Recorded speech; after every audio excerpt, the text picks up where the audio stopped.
Chers élèves de 4e 5, donc pour les absents, je vais commencer par mettre la correction des exercices qui étaient à faire pour aujourd'hui. Alors, il y avait deux calculs à faire qui étaient, pour commencer, une double distributivité. D égale, donc c'est le 13, hein, page 59. D égale moins x plus un quart, multiplié par 3 demi de x plus 2. Toujours le même principe, on ne peut pas faire les calculs dans la parenthèse, donc on va prendre le premier terme et on va l'envoyer sur les deux termes qui suivent. Donc ça va faire moins x multiplié par 3 demi plus moins x fois 2. Et ensuite, le deuxième terme de la parenthèse, plus un quart sur 3 demi de x et plus un quart fois plus 2. Ce qui donne, alors à chaque fois, il faut essayer de penser au signe tout de suite. Moins x fois 3 demi de x, ça fait moins x 3 demi de x. On verra après pour les calculs. Moins x fois plus 2, ça fait moins x fois 2. Plus un quart fois 3 demi de x, ça fait donc plus un quart fois 3 demi de x. Et enfin, plus un quart fois plus 2. Je fais exprès pour détailler les calculs. Le signe, donc, c'est réglé, c'est moins. 3 demi pour le nombre, x au carré pour la lettre. Moins, ici, 2 pour le nombre, x pour la lettre. Plus les nombres 3 demi fois 1 quart, ça fait 3 huitièmes. Et x pour la lettre. Et enfin, 1 quart fois 2, ça fait 2 quarts. On a presque terminé. Moins 3 demi de x au carré. 2 quarts, on peut l'écrire 1 demi, tout simplement. Et si on veut pouvoir faire l'addition qui est ici, entre moins 2 et plus 3, il va falloir exprimer ça sur le même dénominateur. Donc on va enlever le 2 unités et on va le transformer en huitièmes. 2 unités, ça fait 16 huitièmes. Et donc on a moins 16 huitièmes plus 3 huitièmes, ça donne moins 13 huitièmes de x. Voilà le résultat qui était attendu.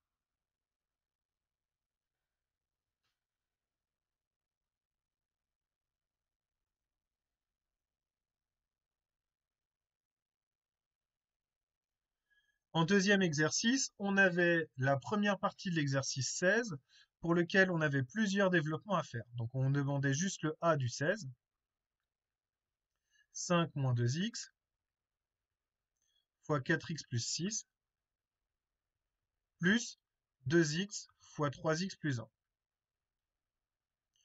Toujours le même principe, je ne peux pas faire le calcul situé dans les parenthèses, donc je vais utiliser la double distributivité. Je prends le terme 5 et je l'envoie sur le 4x et sur le plus 6.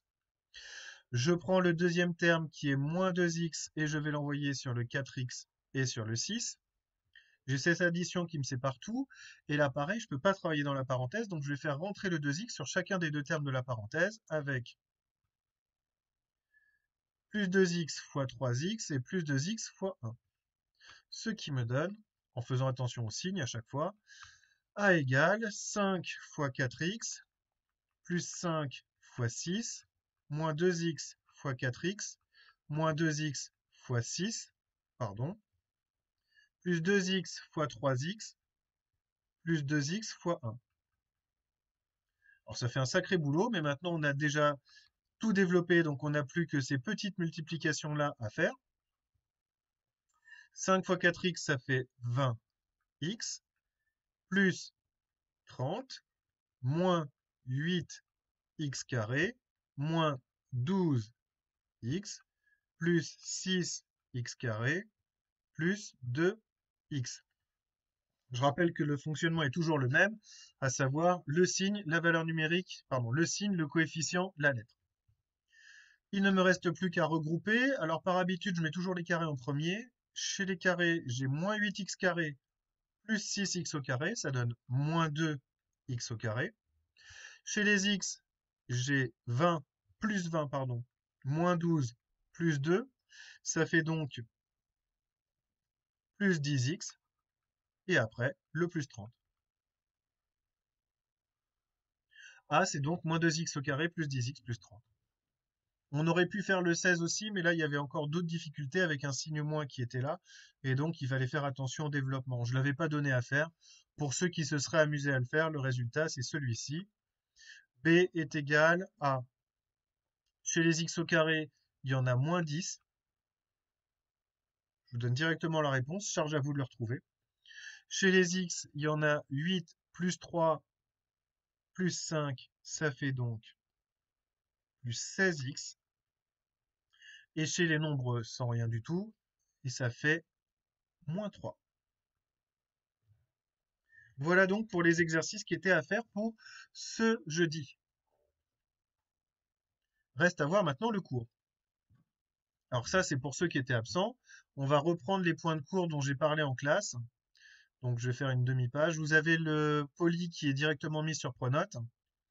Et je vais parler directement des énoncés qui sont là, à partir de ce qui est sur la feuille élève.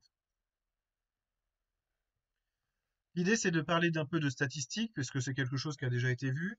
Donc, lorsqu'on a une étude statistique, on s'attache à relever un caractère particulier auprès de chaque individu d'une population. Et par exemple, l'exemple qui a été pris en fait dans le cours, vous le trouvez sur le premier poly, c'est un exemple avec des potirons. Dans une population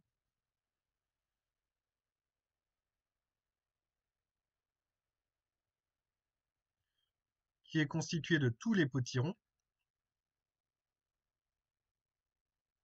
pesés, les individus, c'est un potiron, et le caractère, c'est le poids. Alors pour ceux qui trouvent que ça manque, je rappelle que vous avez l'énoncé en début de fichier. Vous avez les trois versions, c'est-à-dire l'espèce d'anti-sèche du professeur avec en gros tout ce qui m'a servi pour le cours. Et vous avez après la version élève qui est à découper avec les chevrons qui sont là. Et donc on a ainsi une série statistique constituée. Alors on avait 5 kilos pour le premier, 3 kilos pour le deuxième, 4 kg, 3 kg, 5 kg, 1 kg, 3 kg, je vais y arriver, 6 et 4.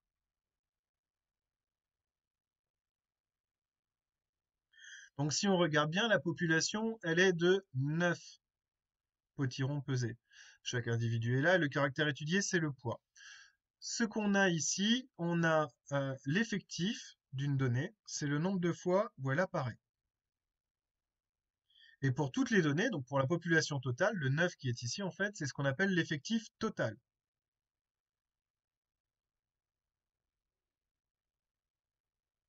Et là où c'est important, c'est qu'on va se servir de la fréquence en faisant l'effectif d'une donnée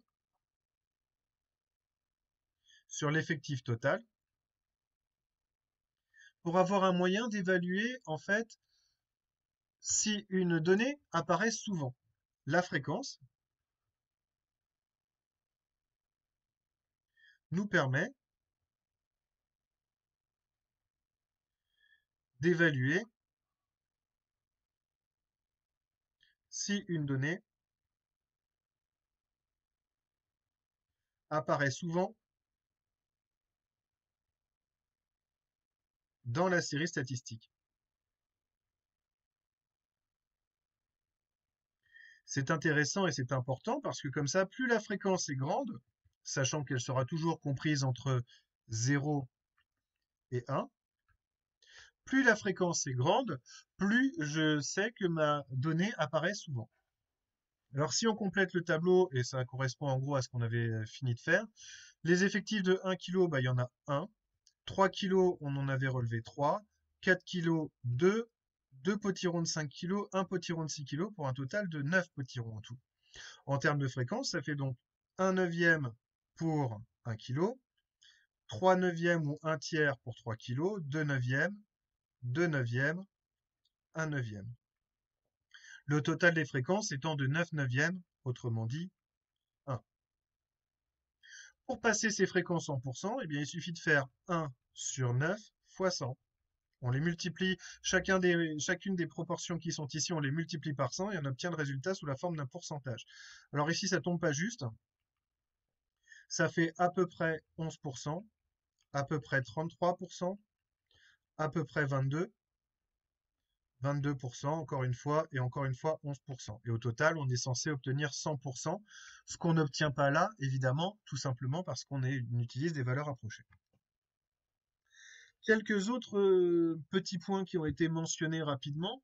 La série statistique, quand on fait notre prélèvement ici, elle n'est pas forcément rangée, donc c'est pas très pratique. Contrairement à l'exemple qui est mis là d'ailleurs, une série statistique, quand on l'étudie, et notamment au niveau du caractère, le caractère, c'est pas forcément un nombre. Donc l'avantage de la fréquence, c'est que par contre, comme elle se base sur les effectifs, on construit directement des représentations numériques à partir de choses qui ne le sont pas.